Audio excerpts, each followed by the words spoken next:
your psychiatrist? Does he beat around the bush?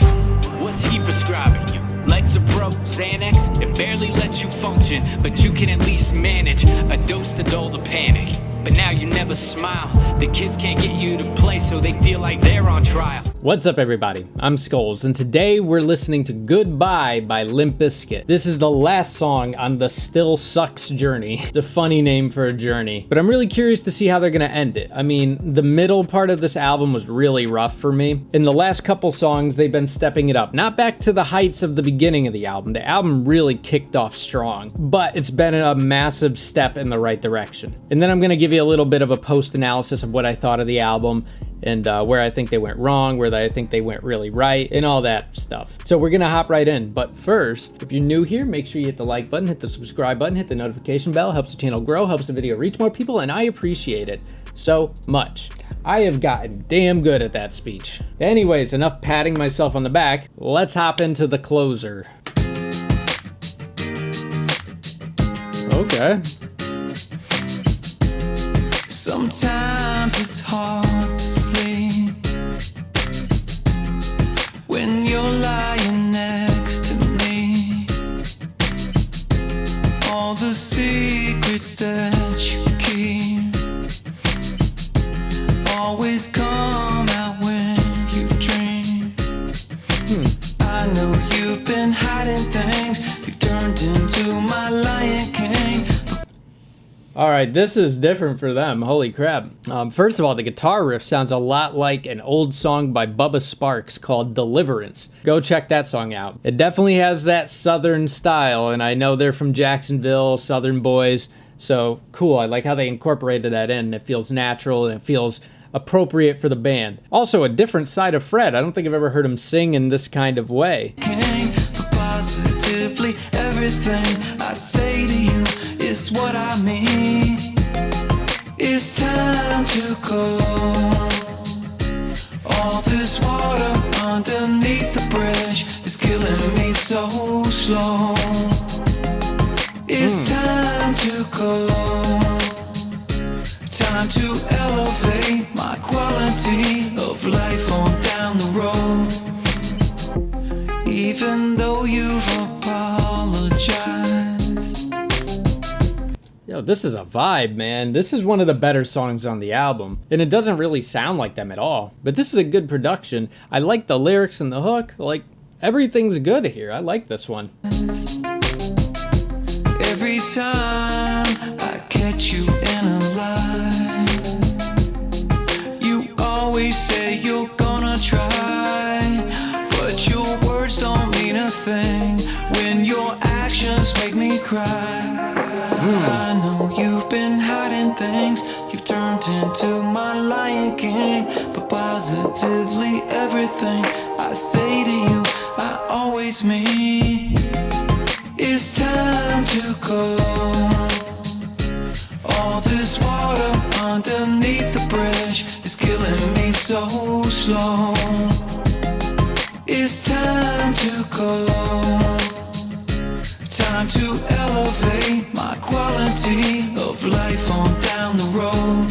Yeah, Fred's voice on this song sounds a lot like someone like Elliott Smith. Very soft, very airy, very whispery, very intimate. They're clean vocals, and the song has a vibe. It has a nice bounce to it. The lyrics are super relatable to anyone who's been in a position like that. And even like the whole Lion King line, like, I can see what they're doing. Like, that's like a TikTok line. Like, those are the types of lines that people on TikTok would like and would steal and try to make like a trend out of. Like, I see what he's doing. And I see that sort of worked with Dad Vibes with his whole getup and everything. Like, that became a viral thing. I wasn't expecting this. Like, honestly, this sounds like this should have been more in the middle of the album somewhere. Goodbye, goodbye, goodbye. I wish you all the best. Goodbye, goodbye, goodbye to my unhappiness. Goodbye, goodbye, goodbye. This is for myself. Goodbye, goodbye, goodbye. I'll always wish you well. Goodbye, goodbye, goodbye. I wish you all the best. Goodbye, goodbye, goodbye. Well, like I said, I don't think that song was really an album closer, but I get why they did it considering the name of the song. But yeah, guys, that was Still Sucks. There's a lot to unpack here, but honestly, what I think it all comes down to, what the real big issue with the album was that it felt unfinished. I think Wes Borland is more the band than anyone in Limp Bizkit. And I think whenever Fred Durst has to take the helm and be the creative director of it all, I think things go a little south. And I'm not saying like Fred's not capable of doing it.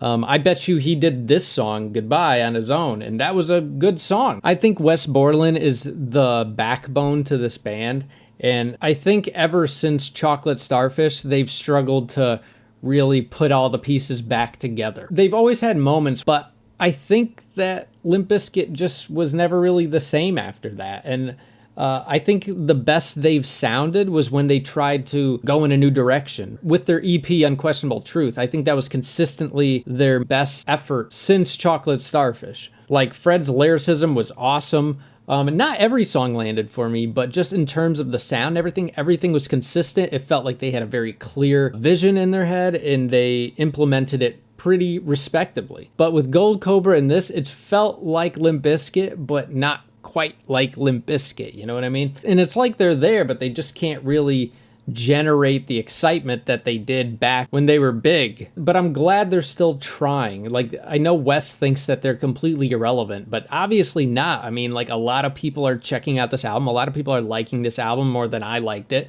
It's like, keep going at it, because we love Limp Bizkit and there's nobody quite like Limp Bizkit. But yeah, it felt like the band was absent for a lot of the album. And when it's all on Fred's shoulders, I feel like it doesn't resonate the way Limp Bizkit did when everyone was working together. But I will say the exception is Goodbye. Goodbye I thought was excellent, and it seemed like it was mostly him. Although I do wish it was longer. And I have to say, probably more than half of this album just felt unfinished. Doesn't mean that it didn't have its enjoyable moments or anything, but this just didn't feel like a complete album. I felt a similar way with Coldplay's album, Everyday Life. Like, there were a lot of great things about the album, but a lot of the songs just really felt undercooked. Like, some songs felt like demos and others felt like finished products, and it was a little weird. That's honestly a lot how this felt. Especially Empty Hole and Love the Hate. Like, those just flat out felt like intermissions. And if we counted those as intermissions, we got like 10 songs and like 7 or 8 of them felt kind of short and underdeveloped. I just think Fred really needs to reflect on what his strengths are, because I feel like there's times where he really gets it and then he tries something else and it just doesn't really work. But if Wes was there doing some kind of like crazy riff, it would be so much more forgivable when Fred was fumbling a little bit. Because I remember I started seeing that happen back in the Chocolate Starfish days.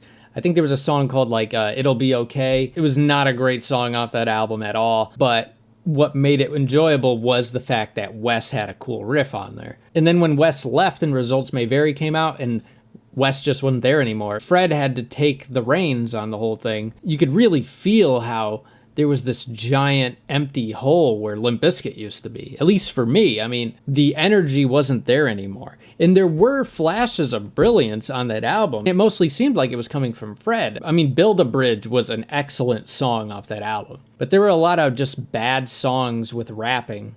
Like Radio Is Dead, I didn't like. And Red Light, Green Light, I thought was horrible. But anyways, this album just sounds a little bit like an identity crisis. And I don't know if that had something to do with them working on it at different times and Fred trying to put this album together on his own with just like the band members sparsely coming in and doing things. I don't know how invested each band member is in the band anymore, but I feel like the pieces are there, and if they all got together and really focused and tried to make each song special, they could absolutely do it. But the first 4 songs were the best 4 songs. They all sounded like Limp Bizkit, and then it got less and less like them with mixed results for me. Oh, and I did hear Wes say something about there being a B-side to the album. I would love to listen to more, so if this content is something you would like to see, hit the like button, let me know in the comments. It just gives me an idea what to prioritize.